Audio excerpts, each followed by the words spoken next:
Developing one's knowledge on geometric concepts is very important. Van Hiele was a scientist, and he presented a theory that works through 5 levels for students to really work and analyze different shapes and their properties.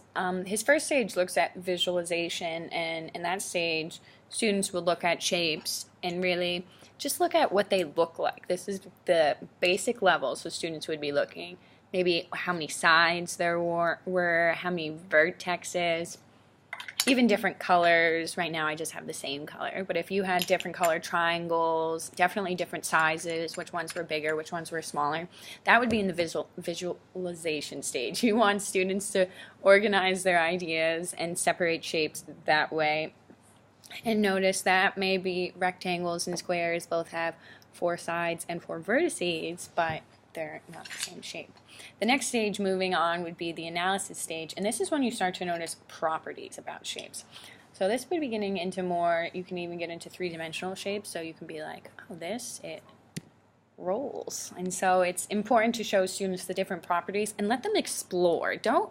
It's important to offer students manipulatives such as these, to have them explore the shapes and feel them hands-on. Looking at the shapes on paper, even looking at 3D shapes on paper, isn't the same as holding them in their hands and experiencing what the shapes can do. And the next stage that Van Hiele presented was the informal deduction stage, and that's taking all the information you collected from your visualization and your analysis stage and realizing that these individual shapes have properties, but sometimes they relate to other shapes. So you have to think, well, does that apply to every triangle, or does that apply to every parallelogram? It's really important to get students to think about shapes and question whether that property applies to that specific shape. A fun way to do this with kids is to do like a guessing game. So the way I like to do it is it's called like top secret shapes.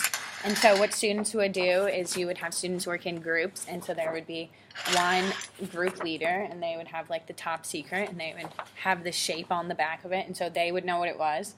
And then in front of them, they would have 3 individual shapes, and then their group member's job is to ask questions, just yes or no questions about these shapes to try and guess what shape is behind the top secret sign.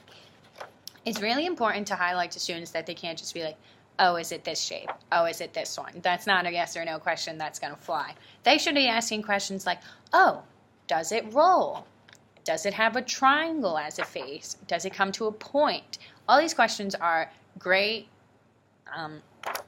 skills and properties that can help them guess what the top secret shape is behind here, and also it helps the teacher to realize if the students are collecting the proper properties and relaying them to the correct shapes.